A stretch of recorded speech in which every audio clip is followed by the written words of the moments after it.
আমার প্রিয় বন্ধুগণ, হুজুরে পাক সাল্লাল্লাহু আলাইহি ওয়াসাল্লাম ও সাহাবী হযরত আবু হুরায়রা রাদিয়াল্লাহু তাআলা আনহু হতে হাদিস বর্ণিত হয়েছে।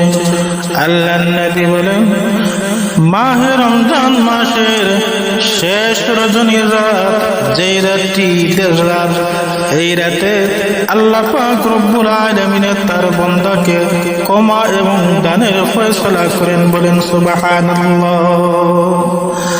আমার প্রিয় বন্ধুগণ, সাহাবায়ে কেরামরা জিজ্ঞাসা করেন, বলে ইয়া রাসূলুল্লাহ, ওই রাত কি শুভ কদরের রাত?